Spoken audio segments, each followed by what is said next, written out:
వీక్షకులందరికీ నమస్కారం. అక్టోబర్ నెల 10వ తారీఖు లగాయతు ఫిబ్రవరి 4వ తారీఖు వరకు దాదాపుగా 117 రోజుల పాటు వృషభ రాశిలో సంచారం చేస్తూ ఉన్నటువంటి గురువు వక్రగతిని పొందబోతూ ఉన్నారు. ఈ గురుడు వక్రగతిని పొందుతున్నారు, ఏదో జరిగిపోతుంది. ఈ గురుడు వక్రగతిలో ఉన్నప్పుడు విపరీతమైనటువంటి ఫలితాలు వస్తాయి అని కొంతమంది కొంత దుష్ప్రచారాన్ని చేస్తున్నారు. ఇక్కడ ఒక విషయాన్ని గుర్తుపెట్టుకోవాలి. శనేశ్వరుడికి వక్రం కలిగింది. దాదాపుగా చాలా రోజులు, ఆయన కూడా 100 రోజుల పైనే వక్రగతిలో ఉన్నారు. నవంబర్ 15వ తారీఖుతోటి ఆ శనేశ్వరుడి యొక్క వక్రగతి పూర్తయిపోతుంది. ఇక్కడ ద్వాదశ రాశులకి ఫలితాలని మనం అధ్యయనం చేసేటప్పుడు కేవలం ఒక గ్రహాన్ని మాత్రమే దృష్టిలో పెట్టుకుని ఫలితాన్ని చెప్పకూడదు. మిగతా గ్రహాల తాలూకు ఫలితాలు కూడా ఉంటాయి కదా.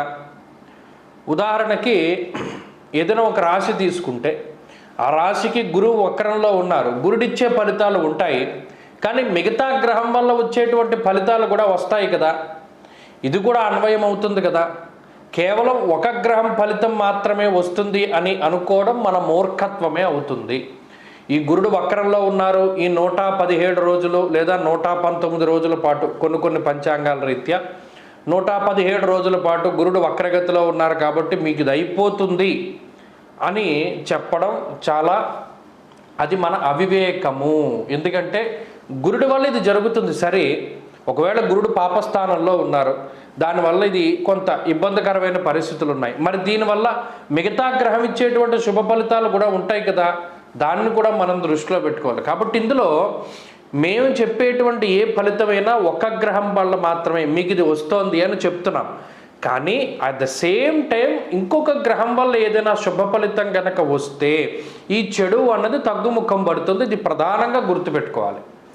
కాబట్టి ఈ గురువు యొక్క ఈ 117 రోజుల వక్రగతిని దృష్టిలో పెట్టుకుని ఏ రాశులకి ఏ ఫలితాన్ని గురుడు కలగజేస్తున్నారు అనేటువంటి విషయాన్ని దృష్టిలో పెట్టుకోవాలి. ఎందుకంటే ఆల్మోస్ట్ రాశి సంచారం పూర్తయిపోతూ ఉన్నటువంటి టైంలో ఉన్న గురుడు 40 డిగ్రీలు 43 డిగ్రీలు వరకు వెనక్కి వచ్చేస్తున్నారు. మరలా తర్వాత మే 15వ తారీఖున మారతారు గురుడు వృషభం నుండి మిథున రాశిలోకి.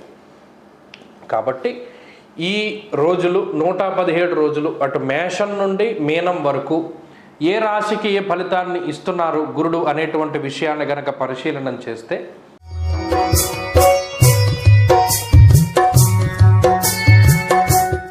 ఇక కుంభరాశి వారికి గురుని యొక్క వక్రగతి వల్ల అటు ఒరిగేదేమీ లేదు, ఇటు పోయేదేమీ లేదు అన్నట్టుగా ఉంటుంది.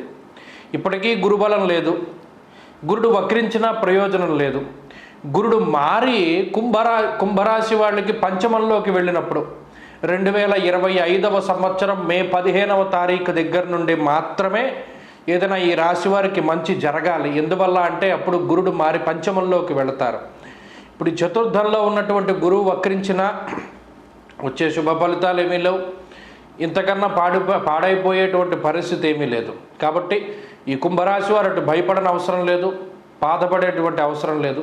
కానీ ఒక విషయాన్ని దృష్టిలో పెట్టుకోవాలి. ఉద్యోగ మార్పుకి అవకాశం ఉంటుంది. కుటుంబ సభ్యుల యొక్క విధి విధానాలు, వారు మీరుతో ప్రతిస్పందించేటువంటి తీరు, మీరు వారితో మాట్లాడేటువంటి విధానాల్లో మార్పులు వస్తాయి.